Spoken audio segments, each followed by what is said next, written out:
Hey guys, welcome back to another coaching session. Today I got part 2 of that full coaching session for the Diamond 1v1 that I did recently, so I hope you enjoy, I hope you learn a few new things. If you're interested in coaching, check out my Ko-Fi down below, and yeah, enjoy the video.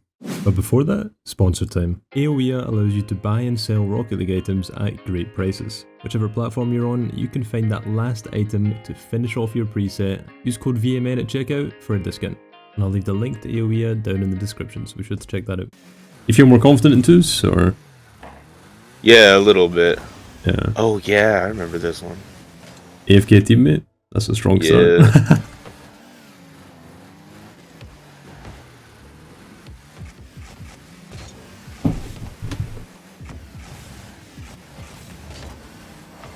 Oh, I know. Calculated. We love that. Yeah.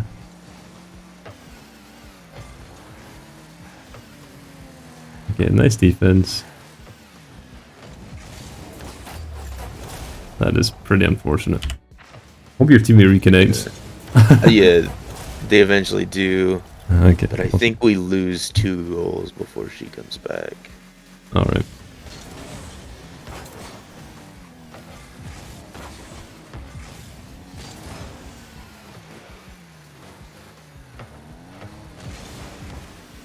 Okay. This kind of goes back to what we talked about in the ones game, with like checking if that guy is going to be challenging you or not, and kind of getting information, and then making a decision based off that. So in twos, it's kind of similar, but there's 2 people on the field. So whoever's finished with the ball, you always have to be thinking about who is the first challenger, right? And that's going to change based off, who has the ball. So right here, as you can see, right now, this guy is the first challenger, right? He's the one that's posing a threat to you when he attacks.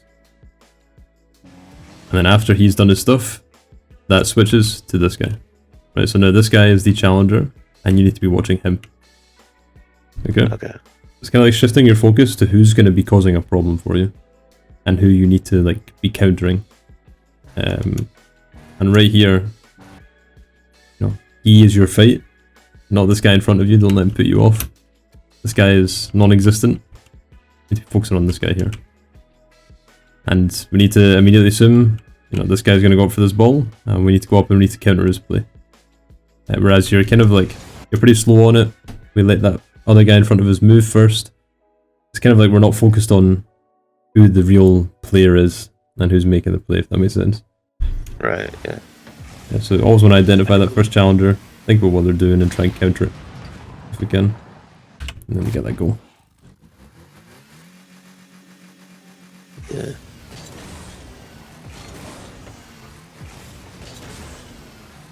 And see if you have any questions, just tell me to shut the hell up if I'm talking too much.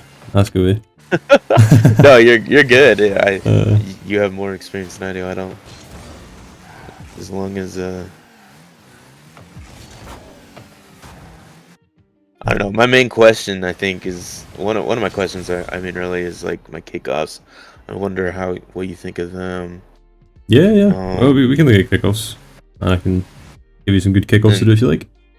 Yeah, and then you're covering defense, which is one of my other questions as well. Before what I thought could be improved, Yeah. Well, I'll try and look some more into your shadowing when we get some opportunity.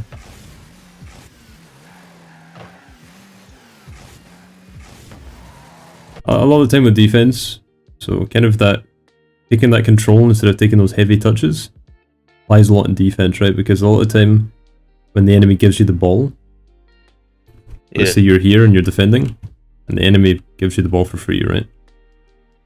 Yeah. So you're now here with the ball. You need to make sure you don't. So it's an important part of defense is transitioning from defense into offense.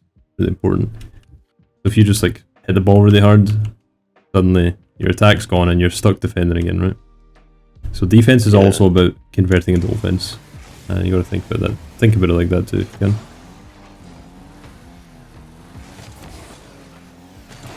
Yeah. Nice. You're actually 1v2 pretty well. Nice.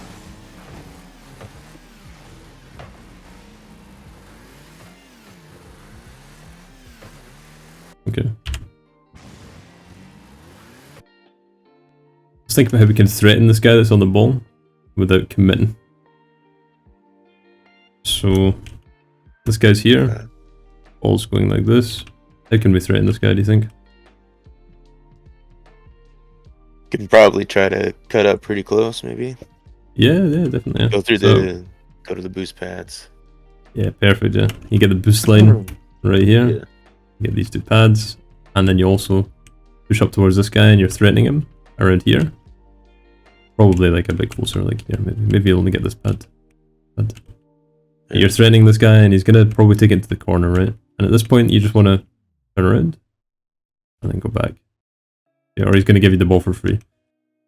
So this is like a big thing in defense. Is making sure you don't just turtle most of the time. Sometimes you can turtle, but most of the time you want to be kind of defending from outside of this area, right? Like you want to be defending in this area. Yeah. So what is turtling? Is that just staying in your net? Is that what you're? Yeah, turtling's where you like just hunker down on the back post, and then you try and read the shot that the enemy takes, right? Like you're just trying to cover the goal, and that's it. You're giving your opponents all this space to make their play, and you're just hoping that you can save it. Okay. And there are some scenarios where you do need to do that. Like if it's like a flip reset play, you have to save it on the goal line most of the time if you're last defender. Ground to air dribbles is another one where goal line saves are kind of prominent. But as much as you can, if it's a ground play, you always want to be like driving out and trying to threaten before they get the chance to actually shoot, right? Like cut it off at the knees. And this also applies in like when you've attacked. So you should actually start defending once you've finished your attack. So let's say you're attacking blue goal, you screw up your shot, and you rotate to like here. Your defense should start here, right? So you should start like shadowing, like cutting in, getting aggressive, like screwing around with your opponent, and like gradually go back as you're screwing around with your opponent. So try and think about defending as soon as you've stopped attacking, regardless of where you are on the pitch. Alright, yeah. So he gives you the ball for free, which is nice. Very kind of him.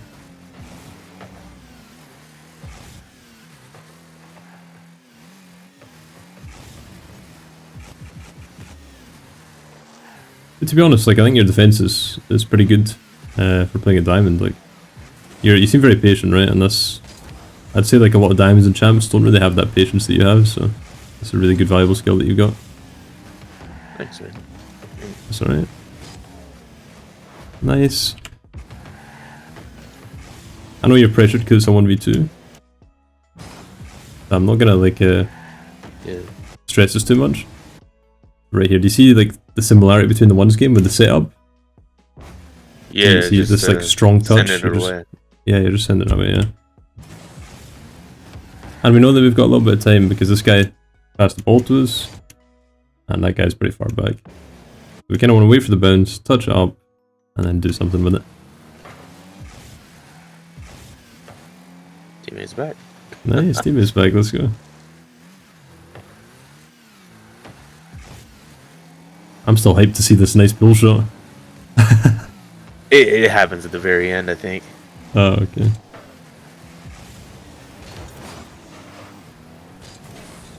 A little bit unfortunate here.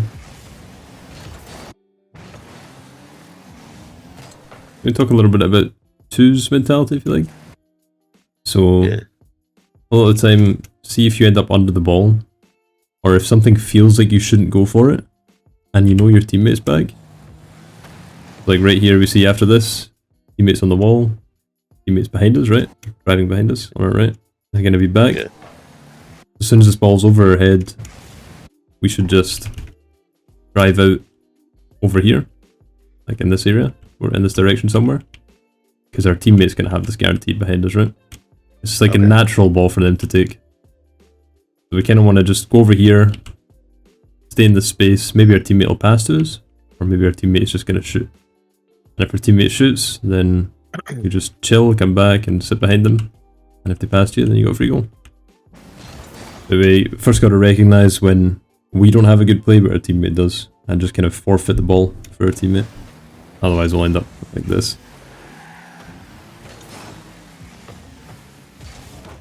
Nice.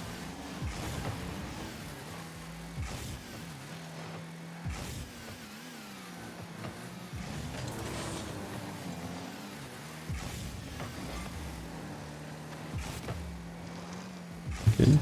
No! Such a perfect setup. And we smacked it away. Oh. Okay. We keep doing this. This will be a big game changer for you if you stop doing this. Like, don't jump, just drive up, tap it, get a big bounce, and then like just fly up and follow it.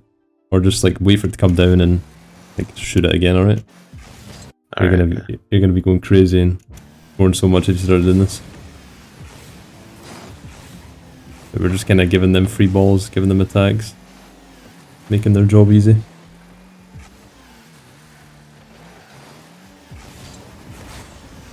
Oh, nice try.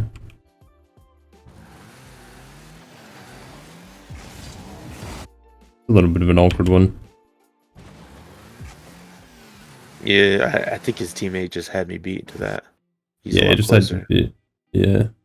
And we need to like be observing them. It's kind of that switch of challenger, right? Like once this guy's touched the ball, like this, our focus needs to shift to the new challenger, right? Which is the guy at the back. And if we look at him, as you said, you know, you observed it yourself, like he's closer to the ball than you are. If we commit on this, we're going to get beat 100%. We have to first switch challenger, and then we need to decide whether or not we can beat him or not. And if we can't beat him, go back. And we can maybe shadow if he's taking it down on the ground. But if he's going to shoot like this, then we just need to go straight back and save it. Alright.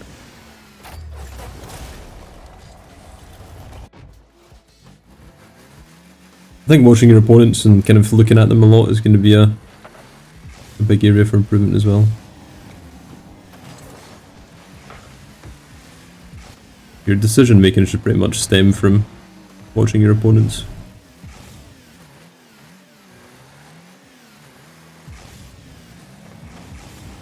Nice. We'll take it, that's good. Oh yeah.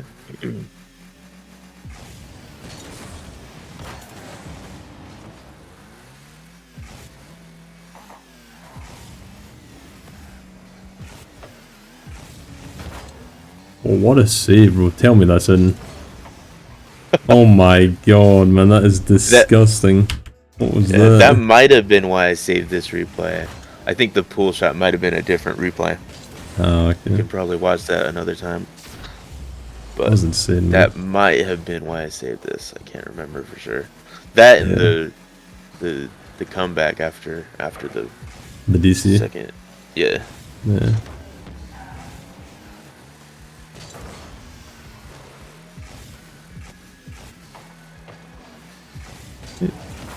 Nice.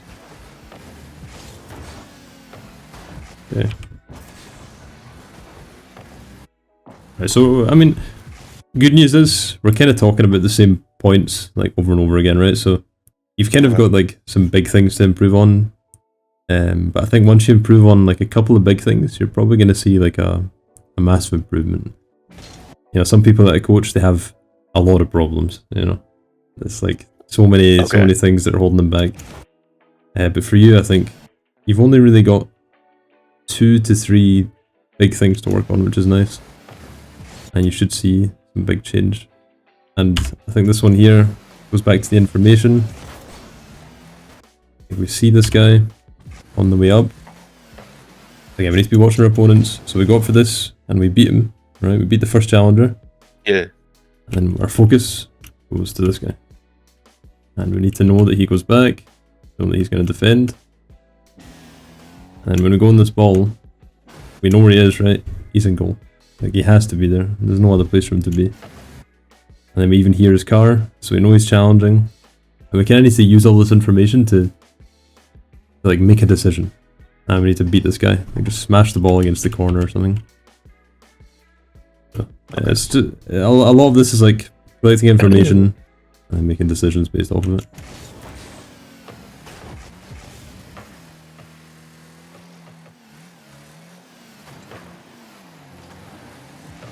of develop that awareness a little bit.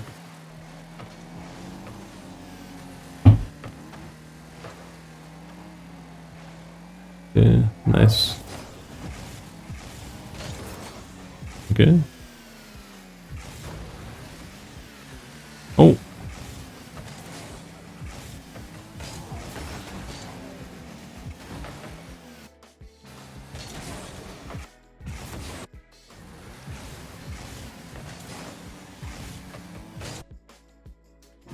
Yeah. I wouldn't really jump into this.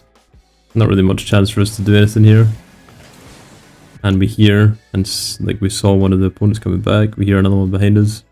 We know they're both going for this. It's kind of like, again, same thing. Wanna just not commit because we hear and see that they're going for it. And there's nothing for us to do there.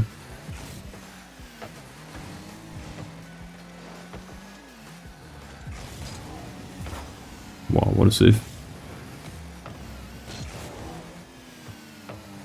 Nice.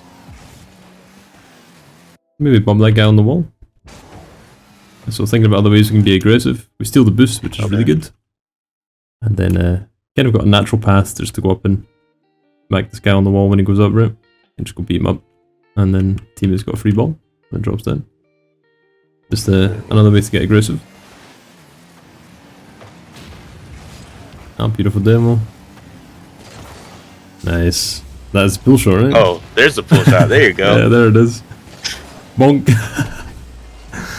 Made him OG, man. And I can't remember what happens here at the end. It must just be a kickoff goal. Overtime? Oh no. Yeah.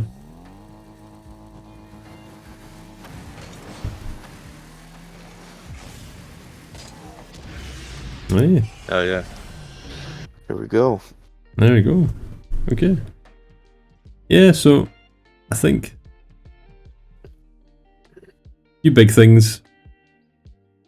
Definitely want to be watching our opponents more, getting information and making decisions based off that. You know, whether we should commit, whether we're being instantly challenged, whether we have time. These are kind of like three big things we want to think about when it comes to information.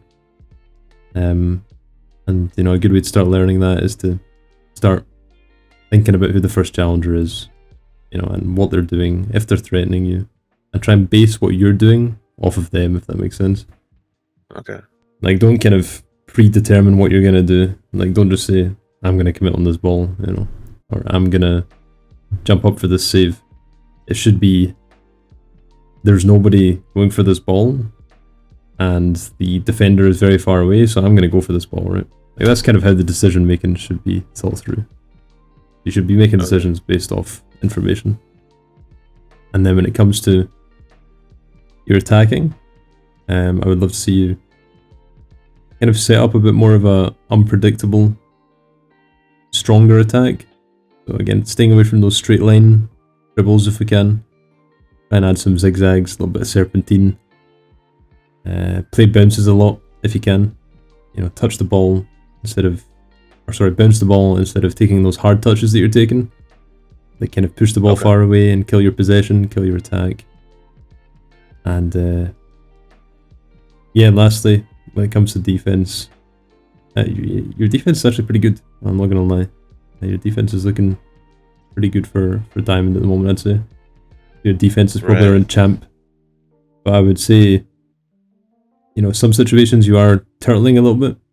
So, you know, try, if your opponent's not got a shot on goal, try and push up and threaten them a little bit and see if you can stop their attack before they're actually shooting, before they're actually making a good attack. Alright, yeah. Yeah, and be careful with boost management as well. That was a big one, wasn't it? You were using your boost a lot. If there's no threat, no enemies, just drive around. Most of the time in Rocket League, you should just be driving around the pitch without using boost. Use like a flipper to move around. Yeah, good idea. It's funny that you mentioned boost management, because when I'm playing with my friends who are like, I guess plat, I noticed they use their boost so much, and it seems like they're constantly looking for the big boost pads. The 100 boosts. Yeah, they're constantly just leaving the play to go grab boost. Oh, it's the worst, bro. It's the worst. And I thought my boost management was okay, but I guess not. I mean, it's probably better than a plat. Like, definitely. Yeah. I can see you're not using it all the time, but I think it's just sometimes when you've got space, you're just using it for no reason, you know. So just again, it's all going to come together. I think mostly with watching your opponents, right? Because again, if you watch your opponents and you realize they're not a threat, then you can save your boost, you know. So it's going to kind of stem from that. Like, I think most of your big work is going to be on how you reach the decisions that you reach in the game, you know. Right. Try and think about that mostly.